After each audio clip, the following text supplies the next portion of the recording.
Good morning, Stampers. It's Fiona Whitehead here again from craftystamping.blogspot.com.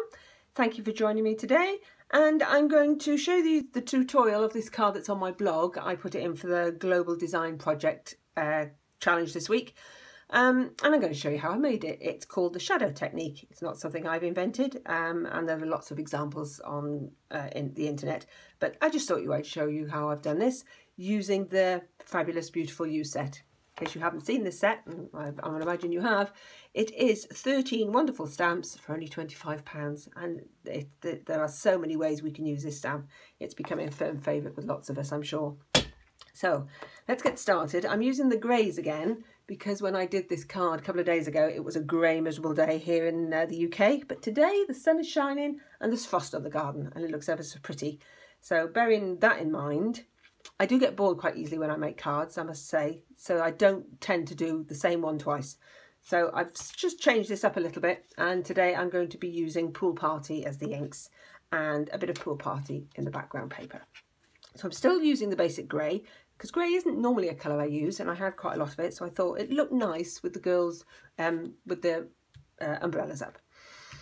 So normal cardstock folded in half, and then this piece is 5.5 inches by 3.5 inches. That's just going to be our background, and I have used the Decorative Dots embossing folder. Sorry, it's not a current one, but I'm sure lots of you have it, and there are lots of other lovely embossing folders in the catalogue. I just wanted to use this one because I thought it looked like raindrops or bubbles or something.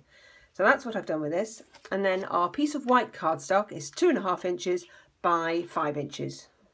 That looks slightly too long. Let me just trim that down a little bit with my trusty little cutter here. I love this cutter. I do all my scoring on this as well. So I'm just going to trim that down a little bit. I'm not going to do the other layer today, so I just want to get this done slightly quicker. Now for stamping, we're going to use basic black. Move that out of the way. And just stamp our image first onto our white cardstock, sort of over towards the left. There we go.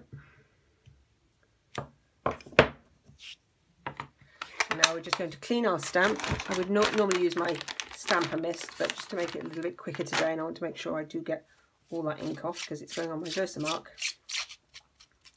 And I do have dirty Versamarks, I'm sure some of you do, but for the purposes of my video, I have got a nice bright new one. Before we Versamark, I'm going to use the embossing buddy just to get rid of any static on that image, so the embossing powder is only going to stick where we want it to stick. And then we take our Versamark. You can use a Stampin' jig to line this up if you want, but you don't really need to with this image because you are slightly just offsetting it and down, so it's quite easy to see where your image is going to go. And we're just going to Versamark it like that. Now that doesn't show up, I'm sure, on the video, but it will do once we do the ink.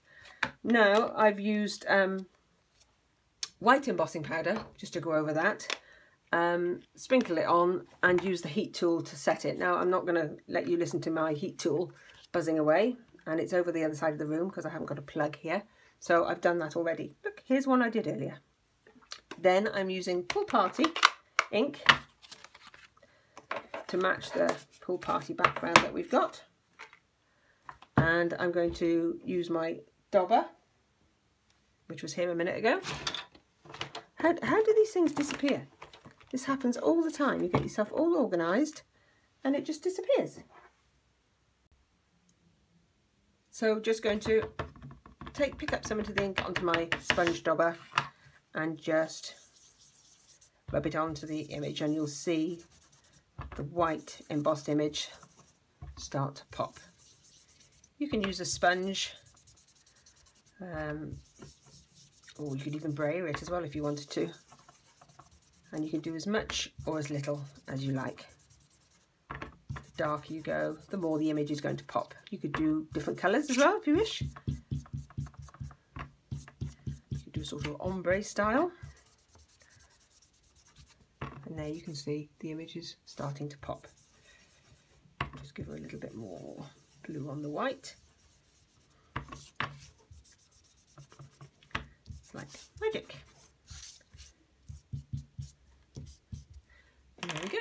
Quite simple. And all we need to do is to glue that to our image, to our background paper. Quite simple. I'm just going to ink up the edges of this, the cards that we've done here with the image on, just before we put it onto our cardstock.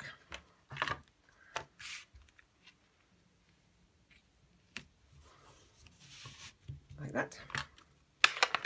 The sentiment I've used is from Love and Affection, and it's Sending a Smile Your Way. I've just embossed that with some of our silver embossing paper, powder, and cut it out with the banner framelets and the Big Shot.